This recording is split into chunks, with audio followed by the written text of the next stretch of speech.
ఇప్పుడు విద్యారంగంలో శాంతియుతంగా చేస్తున్నాం. మేము తీవ్రవాదులం కాదు కదా, నక్సలైట్లం కాదు కదా, శాంతి భద్రతలకు ఎక్కడ కూడా భంగం కలిగిస్తలేం కదా. రాజ్యాంగంలో ఉన్నటువంటి విధులకు కానీ హక్కులకు కానీ ఆదేశిక సూత్రాలకు కానీ ఎక్కడ కూడా మేము ఉల్లంఘిస్తలేం కదా. నీతి నిబద్ధతతో చేస్తున్నాం కదా. ఈరోజు వచ్చింది రాజకీయాల కోసం, కొంతమంది రాజకీయాలు చేస్తూ ఉన్నారు ఎమ్మెల్యే ఎంపీల పదవుల కోసం, దానికోసం రాలే కదా. అరెస్ట్ ఎందుకు చేస్తున్నాం? ఇప్పుడు కాంగ్రెస్ మీరు శాంతియుతంగా చేస్తున్నాం. ఈవెన్ టీజీపీఎస్ అక్కడ కూడా లేం, దూరంగా ఉన్నాం. ఇంకోటి, నువ్వు పోలీసు వాళ్ళతో పెట్టిస్తే పోలీసు వాళ్ళకి భయపడేటోళ్ళు అయితే నేను ఇప్పుడు ఇంతమంది ఆడ 100 మంది ఆడ ఏసీపీ, చాలా మంది ఎస్ఐలు సిఐలు ఉన్నారు, భయపడేది అయితే లేదు కదా.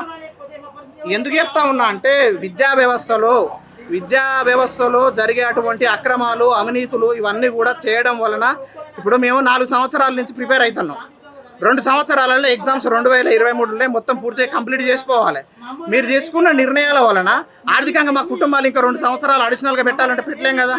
మా తల్లిదండ్రుల వయసు అయిపోతుంది, వాళ్ళని టేక్ కేరింగ్ చేసుకోవాలి కదా. అంటే మీరు తీసుకున్న నిర్ణయం వల్ల మా అమ్మ నాన్నని చూసుకోకపోవట్లేదు. ఇంకోటి, మీకు ఇక్కడ జాబ్కి ప్రిపేర్ అవ్వట్లేదు. వీళ్ళే ఎగ్జామ్ పెడతారు, వీరే క్యాన్సిల్ చేస్తారు. వీడు మళ్ళీ రిక్రూట్ చేస్తే ఎవరిని మళ్ళీ తీసుకొని ట్రైనింగ్ చేసి కూడా ఇయ్యాడు. అందుకే ఇవన్నీ ఎందుకు చెప్తున్నా అంటే నిబద్ధతతో ఉంటే ఇప్పుడు మేము రోడ్ల మీదకి రావాల్సిన కర్మ ఏముంది?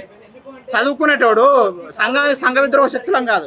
ఈరోజు మేము డీసెంట్గా బతికిన వాళ్ళం, ఇన్నోసెంట్గా బతికిన వాళ్ళం, ఇంత బాగా చదువుకొని ఈరోజు మేము ఎందుకు వచ్చినాం ఇక్కడికి? మాకు అవసరం ఏముంది? వీళ్ళు తీసుకునే విధి విధానాల లోపం వల్లనే కదా. వీళ్ళు సక్రమబద్ధంగా పరిపాలన ఉంటే మేము ఎందుకు వస్తాం?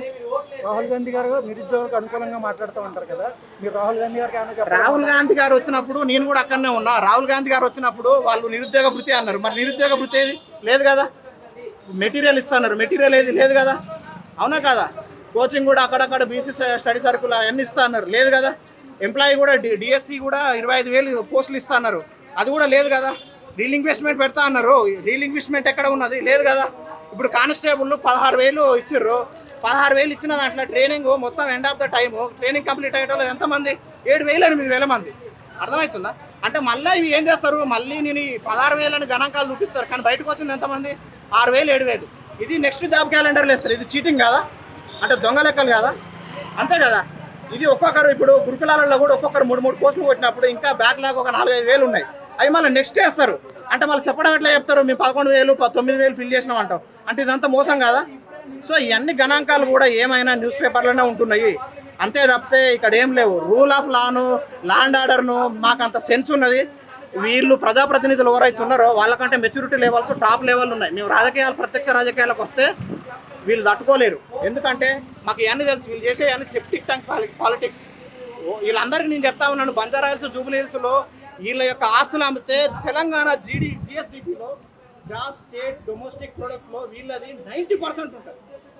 అంటే ఇవంతా దోపిడీ కదా. మీ జీతాలు ఇంటూ మీ యొక్క టెన్యూర్ చూసుకుంటే మీకు వచ్చే జీతాలకు ఒక దగ్గర 100 సంవత్సరాల అవినీతిని మీరు కొలుస్తూ ఉన్నారు.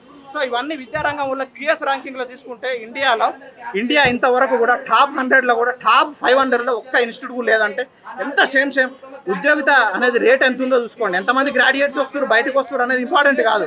ఎంతమందికి ఎంప్లాయ్మెంట్ ఇస్తున్నాం, ఎంతమందికి ఎంప్లాయ్మెంట్ లేదు, ఎంత నిరుద్యోగం పెరుగుతుంది, ఎంత పేదరికం పెరుగుతుంది, ఎంత ఆర్థిక అసమానతలు పెరుగుతున్నాయి. ఈరోజు $3.5 ట్రిలియన్ అని చెప్తా ఉన్నారు. పేదరికం ఈరోజు believe are not public distribution సిస్టంలో 80 కోట్ల మంది ఈ రైస్ మీద ఆధారపడుతున్నారు. అంటే ఎంత సేమ్గా ఉండాలో అందరూ కూడా గమనించాలి. రాజకీయ నాయకులు ఇవన్నీ కూడా విద్యార్థులను ఆడుకోవద్దు. ఒక విద్యార్థిని మోసం చేస్తున్నారు అంటే మనల్ని మనం మోసం చేసుకోవడం. ఆ విద్యార్థి మోసపోతే ఆ కుటుంబం మోసపోతుంది, ఆ కుటుంబం మోసపోతే ఈ వ్యవస్థ, ఈ సమాజం, ఈ రాష్ట్రం, ఈ దేశం మోసపోతుందనే స్పృహలో ఉండండి. వ్యక్తిగతంగా నాకు ఎవరి మీద ఇది ఏం లేదు. మాకు నష్టం జరిగితే మాత్రం బాగా గట్టిగా చెప్తా ఉన్నాను. నేను మాత్రం ప్రత్యక్ష రాజకీయాలు చేయాలనుకుంటే మాత్రం విద్యావంతులు రాజకీయాలకు వస్తే మాత్రం ఈ ఇంటర్వ్యూ ఇప్పుడు నేను చెప్తా ఉన్నాను. మల్లారెడ్డి చదువుకున్నది ఎంత? వేలుముద్ర. ఆయన పైన ఒక యూనివర్సిటీని ఇష్యూ చేశారు, ఒక యూనివర్సిటీని ఇచ్చారు కదా. ఇప్పుడు ఆయనకు అంత అర్హత ఉన్నదా? అంటే ఏం చదువురానోడేమో పిహెచ్డీ చేసినోడు జీతాలు ఇస్తాడు. అంటే వ్యవస్థను ఎట్లా తీసుకుపోతారు చెప్పు. ఈరోజు చట్టసభలలో 46% క్రిమినల్స్ ఉన్నారు. ఈ 46% క్రిమినల్స్ హత్యలు చేసినోడు, అత్యాచారాలు చేసినోడు ఈ దేశ అభివృద్ధిలో, దేశ సమగ్రతను, భారత రాజ్యాంగాన్ని, ఈ ప్రాథమిక హక్కులను, ఈ ఆదేశిక సూత్రాలను వీళ్ళందరూ కూడా ఏ విధంగా గౌరవిస్తున్నట్టు, ఆదరిస్తున్నట్టు, అనుసరిస్తున్నట్టు దీనికి సమాధానం చెప్పే స్పిరిట్ వీళ్ళకు ఉన్నదా? మేము నియమ నిబంధనలతోని ఈ సంఘానికి, రాజ్యాంగానికి, భారతీయ చట్టాలను, భారతదేశాన్ని, సంస్కృతిని గౌరవించేది మేము. సో ఇటువంటి నియమ నిబంధనలతోని సంఘాన్ని అన్ని యొక్క భారత రాజ్యాంగం యొక్క చట్టాలను మేము గౌరవిస్తూ మేము నీతి నిజాయితీగా బతుకుతూ ఉంటే ఈరోజు రేవంత్ రెడ్డి ఈయనకు సంఘం పైన ఇంతే నిబద్ధత ఉంటే ఓటుకు నోటు కేసులు అది సంఘాన్ని ఉల్లంఘించడమే కదా, భారత రాజ్యాంగం యొక్క విధులను ద్రోహం చేయడమే కదా. మరి ఇవన్నీ ఎందుకు? మరి ఆయన క్రమశిక్షణ లేనప్పుడు ఈయన 4 కోట్ల మందికి చెప్తే మేము నేర్చుకోవాలా? అట్లా చీప్ పాలిటిక్స్ చేయాలంటే నేను కూడా ముఖ్యమంత్రి అవుతా. కానీ ఒకటే ఆల్బర్ట్ ఐన్స్టీన్ ఏం చెప్పిందంటే ఓటమి నేరని నేత కంటే విలువలతో కూడినటువంటి ఓటమే గొప్ప అని చెప్పిండు. సో అన్ని మైకులు చెప్పడం కాకుండా ఆచరణలో ఉంటే బాగుంటుందని నేను మళ్ళొకసారి గవర్నమెంట్కి విజ్ఞప్తి చేస్తున్నా. వినలేదంటే మాత్రం మళ్ళీ తిరుగుబాటు మాత్రం ఇక ఏ లెవెల్ ఉండాలో ఆ లెవెల్ ఉంటుంది. ఈ పోలీసు వాళ్ళకి ఇదంతా వెనకట ఉసరంలో సినిమాలో ఉండే కానీ ఇప్పుడు అవన్నీ బంద్ అయినాయి. I can be able to do, even I am ready to die for that. Honestly saying, I am absolutely conscious. I have never come to like this. I have never told like this. I have never come to speak like this, such a nasty things. Whatever it is going to be happen, I can be able to do it. This is the thing.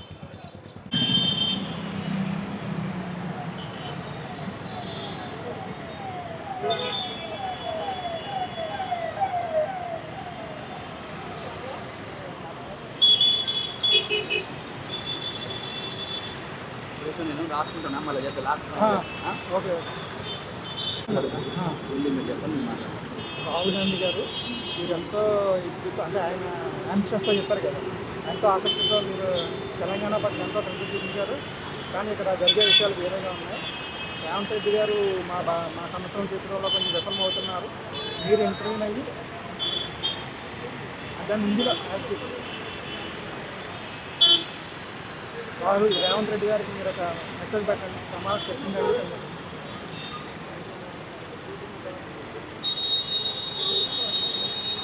Means కనీసం మీ సమస్యలన్నీ correct క్లియర్గా mention చేసి ఆ తర్వాత request.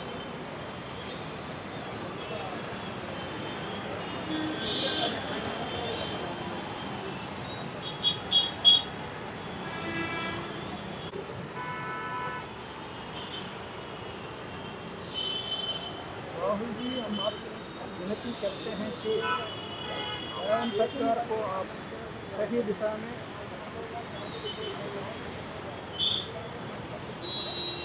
We want justice! We want justice! We want justice! We want justice! We want justice! We want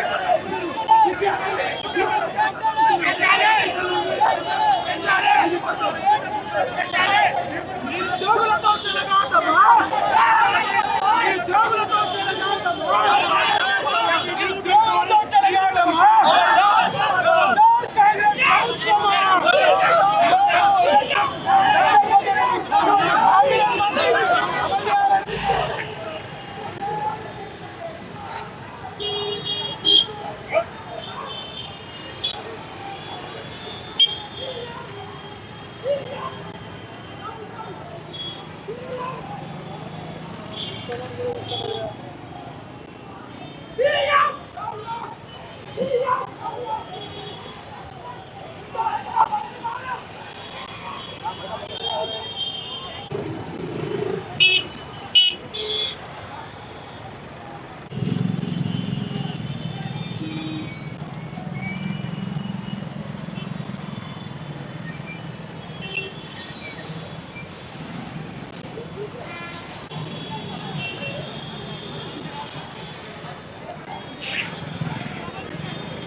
We want justice! We want justice! We want justice! We want